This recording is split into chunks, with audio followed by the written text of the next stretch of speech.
right? Let's figure it out. You've got a life. It's hard, obviously. It's like 3 years from now, you can have what you need. You got to be careful about it. You can't have everything.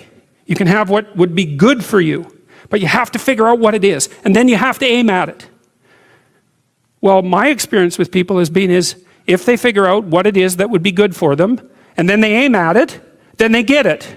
And it's strange because it's a strange thing. It's not quite that simple because, you may formulate an idea about what would be good for you, and then you take 10 steps towards that, and you find out that your formulation was a bit off, and so you have to reformulate your goal. So you're kind of going like this as you move towards the goal.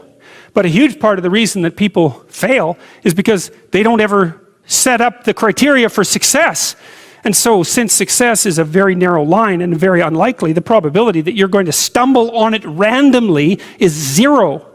And so there's a proposition here, and the proposition is, if you actually want something, you can have it. Now the question then would be, well, what do you mean by actually want? And the answer is that you reorient your life in every possible way to make the probability that that will occur as certain as possible. And that's a sacrificial idea, right? It's like, you don't get everything. Obviously. But maybe you can have what you need. And maybe all you have to do to get it is ask. But asking isn't a whim or today's wish. It's like, you have to be deadly serious about it. You have to think, okay, like I'm taking stock of myself. And if I was going to live properly in the world and I was going to set myself up such that being would justify itself in my estimation, and I don't mean as a harsh judge, exactly what is it that I would aim at? And often people won't specify their goals too because they don't like to specify conditions for failure. So if you keep yourself all vague and foggy, which is real easy, because that's just a matter of not doing as well, then you don't know when you fail. And people might say, well, I really don't want to know when I fail because that's painful. So I'll keep myself blind about when I fail. That's fine, except you'll fail all the time. What do you say if a guy was working a 9 to 5, married to a woman, had a couple of kids, going his 2 or 3 holidays a year, and he said to you he was happy? I'd say congratulations. I would genuinely say congratulations. If you're happy with that, and I know that's like a pretty normal setup. If you're happy with that, absolutely congratulations, and I don't look down on you. That's perfectly fine. But some men are just not born that way.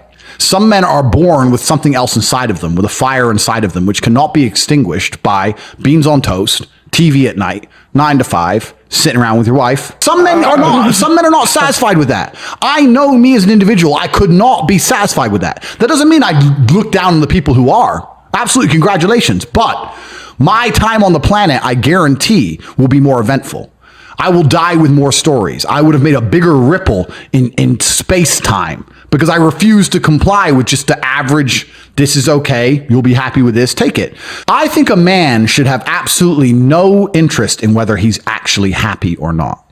If I wake up and I'm unhappy, I will do the exact same things as if I am happy. I will go to the gym the same. I will work the same. How I feel has no impact on how I live my life. I don't think happiness as an index is a healthy view for a man to have on life success. For a man, if you're waking up and going, oh, am I happy? Am I not? You're looking at life wrong. I think as a man, if you put happiness if you move it down the scale, right? And you start looking at, am I successful? Am I competent?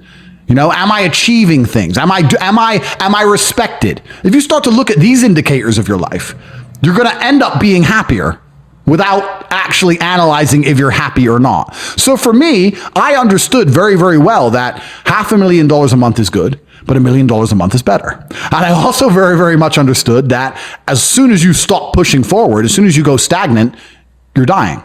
Right? As soon as you stay in one place, you're slowly on the way down. Bro, if there was a golden tap, that unlimited money, and you had buckets, and you took one bucket of money, would you just take that bucket, or would you run back and get another bucket and run back and run? I couldn't stop. I couldn't sleep. I remember walking to sixth form college. I was 16 or 17 with my 4 friends, and a Ferrari burnt past us. I said to my boys, I was like, man, how'd that guy get that car? And they're like, don't know. I was like, doesn't that annoy you? I'm like, why would it annoy me? because we're going to school. Our parents are on council estates. Like we're trying to scrape 20 pounds a week to eat. This dude has 400 grand for a car. Doesn't that aggravate you? Doesn't that show you that there's something about the world you do not understand? That you're missing something? And they're all like, not really.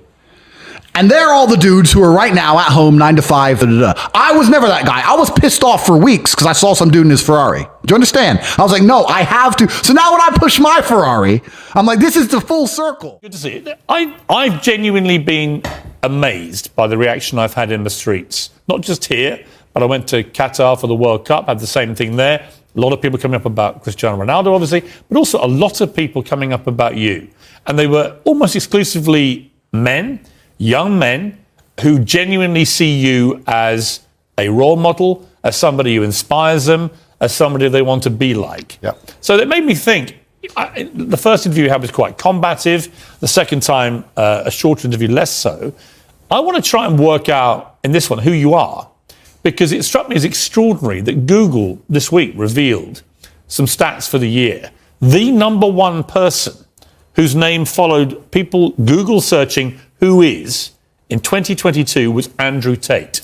Yeah, that's quite remarkable. I think there's a whole swath of the population, especially young men, that feel disenfranchised.